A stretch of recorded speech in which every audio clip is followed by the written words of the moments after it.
KJ, give me your thoughts on the new era under Ten Hag. He learned a big lesson today. Eric Ten Hag learned a big lesson today. He made some key mistakes. With the first one obviously being starting McTominay and Fred. He must have thought that they've got the experience, put them together, and they'll just do a job for today. Can't do that here. This is the Premier League, my friend. You know what I mean? If you're gonna have a possession-based system, you can't have McTominay and Fred as your pivot midfielders. It can't happen. Maybe one, but you got to have someone next to them who's proficient on the ball, and you just let one of them just run around and win the ball back. Literally, you can't have both of them. The subs came, I think, in my opinion, way too late. Some should have been made at halftime. Some should have been made after like 65, especially when we started to get the momentum back. He should have said, right, Luke Shaw wasn't delivering. Come off, Malacia, come on, give him some game time. You know what I mean? Rashford was getting in the right positions, but your finishing was poor. Yo, Garnacho, here's your chance. Come on, run at them. You know what I mean? Like he's probably, this is like a big learning lesson for him, and he needs to learn from this. He really does. Like if he doesn't, that's when I think as a fan base we will be concerned. I won't be Ten Hag out, but people will be concerned and people will start to shout their frustration. So big lesson learned today. I hope in the next game that he corrects them. And welcome to the Premier League. That's all I can say, really. I hear you on that. What are you saying, Dizzy? Of the optimism from Man United fans, excitement to see the new team, 2 new starters today, but it felt very Ollie. It felt very Ralph. It felt very, very bad. Well, for me, I didn't really have much optimism, to be honest. And it's not like me being like super negative. It's just the reality of the situation. I was talking with Patrick and some of the other guys at the TFT live event. Thank you for having me, by the way.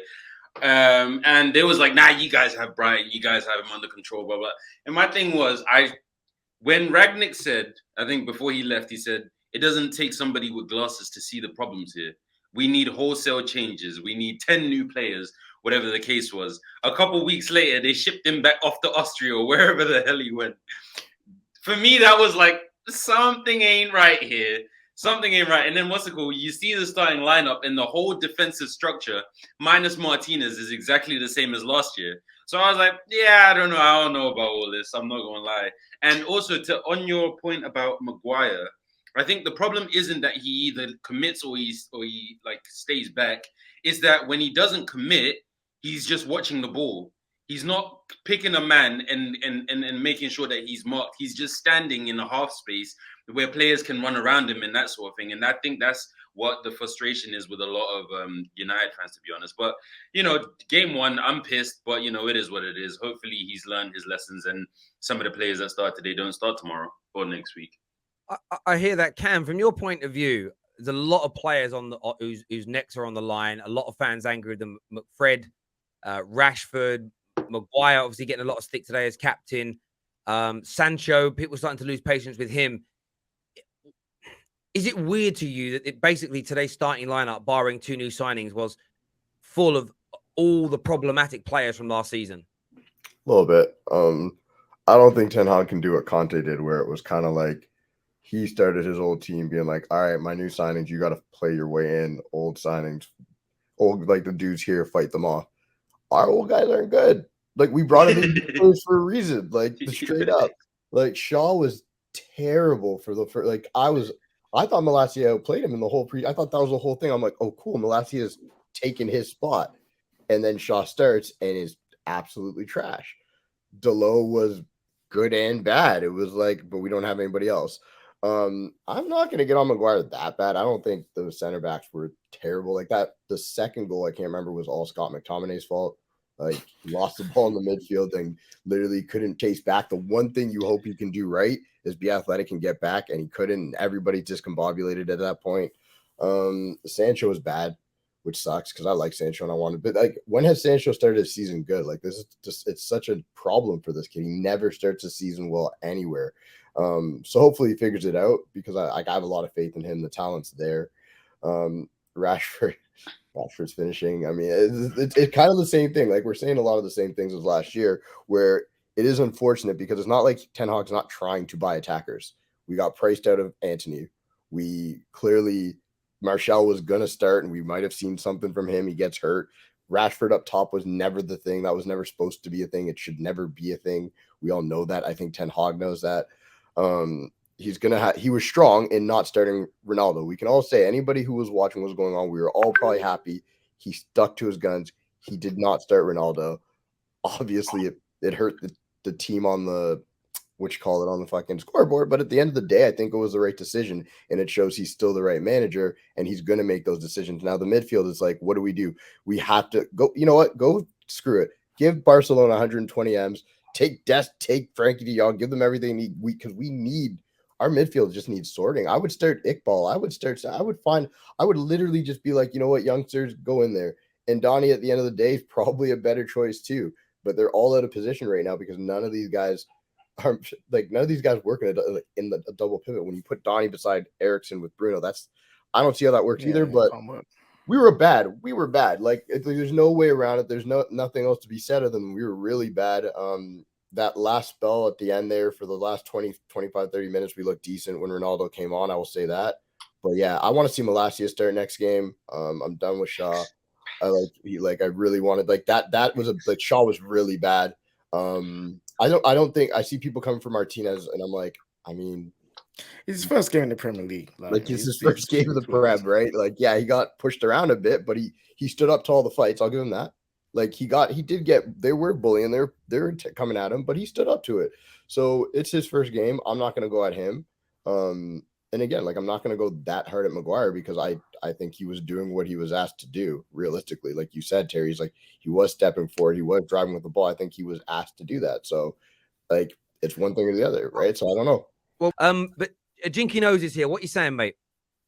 First of all, I just want to back to Manchester United because the whole cock-up in the transfer window has led to this moment here. And I'm not going to get on Ten Hag's back. I think he has to learn quick. But it's the reality of what happens when you sleep in a transfer window. United have had opportunities to replace half of these bums, and they haven't. As you said, we haven't sold these players. We haven't moved. We've gone to other clubs far too late. You know, Ajax is obviously the team that we keep going to get players. Well, how is it that Bayern Munich could just come in and literally buy several players on the cheap? Why? Because they've done it early. We've come in a month too late, and then wondering why Ajax are putting up prices. Same for any other club at that point. I know that there's Sesko that we're looking at. They've put up their prices because he wants to sell their players this late on. But we're going to this actual game. It was poor. It was poor all over. To be honest, Ten Hag has to learn very quickly. I kind of disagree slightly on Martinez. I thought there were moments where he was pretty bad. He got shaken off a bit. I think he lunged in too often. I think it's more of an overcompensation thing. But I'm not going to get on his back too much because it's his first game in the Premier League. Luke Shaw, just get out. Honest to God, this guy he just looks so unfit. He looks so unfit, and a bit like with what the panel said, Malacia looked like he was the one that was going to come in and replace. And by all accounts, looked quite good in pre-season. Bit of a strange decision. I thought, for me personally, in my opinion, I thought Eriksen being a false nine was a bit of a strange decision. I would have switched him and Bruno, because if it was out of the two, I trust Eriksen to do that final ball better than Bruno. Bruno's a bit more of a percentages guy. Rashford, again, this guy's in his last year of contracts. He needs to be careful. He really needs to be careful. This is a guy who could have a career like Phil Walcott or Danny Welbeck. And you know what? That's ironic me saying that about Danny Welbeck, because he actually was quite good compared to our team. It was poor. Ten Hag also, just to echo through the comments, he made changes far too late. He made changes far too late. One thing that I associate with Ten Hag is actually structure and organisation. So even if there's a bit of low IQ with some of these players when it comes to the passing game, positionally we're all over shot. Second half, it was just so open and free roaming. Eriksen, actually, when he decided to be a defensive midfielder, I thought it was actually very, very good. There was a lot of control. He did that by himself, by the way. So with McTominay and Fred being so shit, excuse my French, Eriksen coming and doing that by himself, it was actually good. So I'd advocate for him to be in that position more.